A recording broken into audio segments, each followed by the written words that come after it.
All right, another video book review coming from the car at 5 a.m. So, this is The Thunder Heist by Jed Herne. Kind of an indie self-published. If you haven't heard of Jed Herne, he is on YouTube. He gives writing advice, lectures, that kind of stuff about how to structure plot, characters, all this very useful information.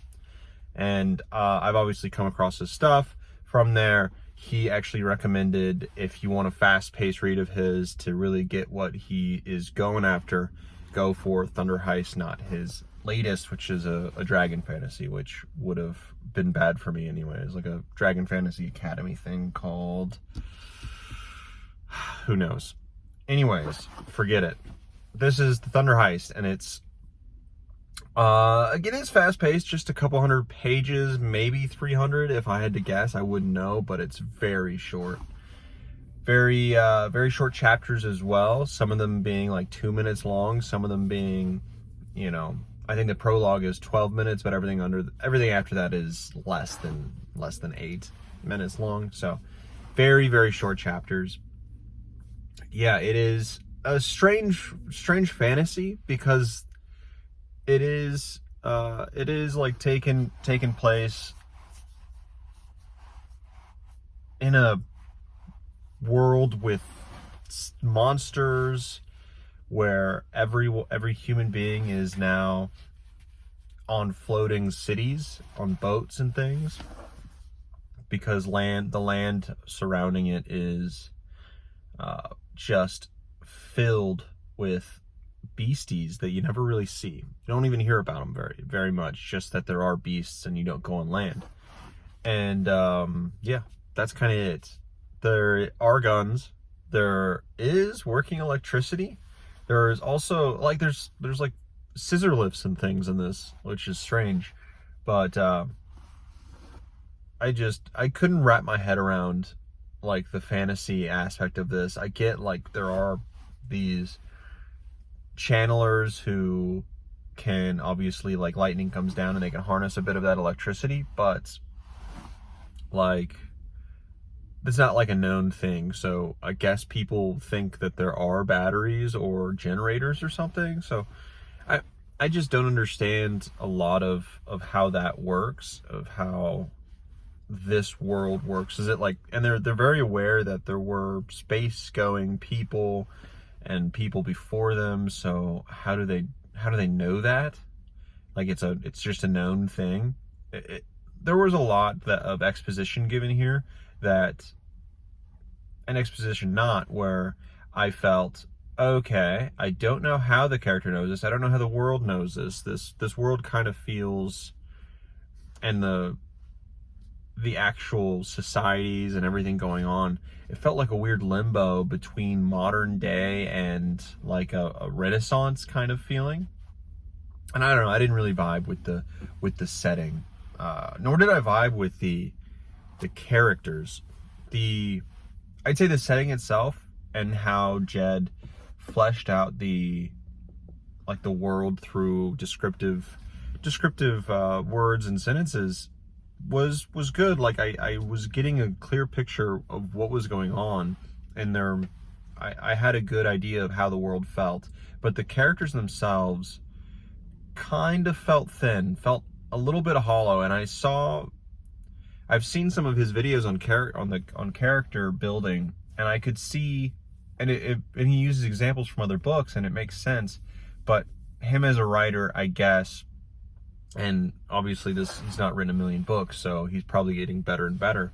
So I think that the stuff that he discussed is there. It just isn't good enough for it to match other books in other let's say books written by more seasoned writers, how they have used those same tools to make better characters, and better characters in that they feel more real. Like these characters didn't feel crazy real, and I think honestly it was down to the dialogue. Like the dialogue just wasn't, some of it was choppy and some of it just didn't, it just didn't flow.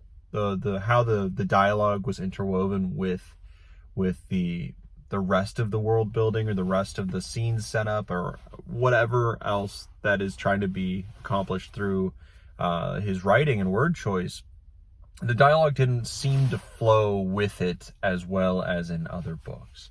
And through that, I think left it feeling wanting in that aspect, and then left me feeling wanting for the book. Now, it was fast paced in a lot of instances, but I felt that if it was a slower paced book, I would have probably DNF'd. That it was fast, I was like, all right, I can push through it. But there wasn't anything inherently bad in this book. It felt underwhelming. And also, it felt, I didn't care. I didn't really care about the main character or her struggles or this world's struggles at all. I didn't care about any character's struggles. And there's like a big mystery kind of that is being built up on what's in the center of this lightning rod tower, basically, but like you could guess immediately what it was, like immediately. So the hook didn't really set in because it just didn't really matter to me. Yeah, it didn't really matter to me at all. And I think that it was so fast paced, we didn't linger too long on any characters, and it kind of has the same problem to a much bigger aspect as the Son of the Black Sword, in which it was so fast paced that I didn't care too much about any of the characters because it just, we didn't dwell on things long enough, and there wasn't enough character moments where you really slowed down and got the vibe of the characters and started caring, like you got in Rise of the Ranger, which it was also fast-paced chapters, but the characters breathed and you felt them. Campfire scenes where you're getting a lot of inner dialogue with these characters thinking, and you're really getting what's going with these characters. And maybe it's just that the characters were more likable in Rise of the Ranger and more interesting, because in this one it was not. Nor with Larry Correa, it was interesting, but was not interesting enough we didn't spend enough time with the characters in those character moments to really start caring. Anyways, that's generally how I feel about that book, The Thunder Heist, in the negative way. Positive aspects, because I do want to give positives. I want to give more positives on books I feel lukewarm about or negative. I want to give more positives, right? Ugh. It's cold outside. Anywho, positives, I mentioned how he was descriptive with the world and of just like how characters look, the sense of the world, the sense of everything. You could definitely get the vibe, and I could see clearly. And a lot of times I struggle with some authors on that, but Jed Herne, he was very good at that. So that was pretty good. It was fast paced, got me through it. The pacing was a little bit sketchy a few times, but for the most part, the pacing itself was really fast, which again was a kind of a detriment sometimes, but it might be deeper than that too. But it was fast paced.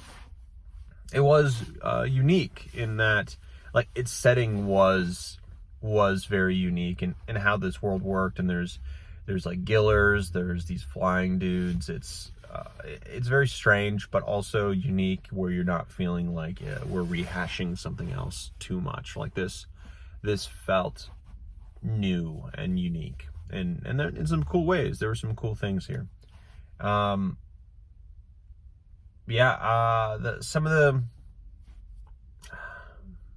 do like the naval boat aspect, and I did want to see more monsters though. Like there was almost no monsters in this, which in a world like teeming with monsters everywhere. So I did want more of that, but I do like, because I know there's gonna be more, I do like the promise of more. I just don't know if I'm gonna read it, but he should be a better author at that time than he was for this book, and he's probably a better writer now, because he did say his writing has improved over time, and this is not being his newest book.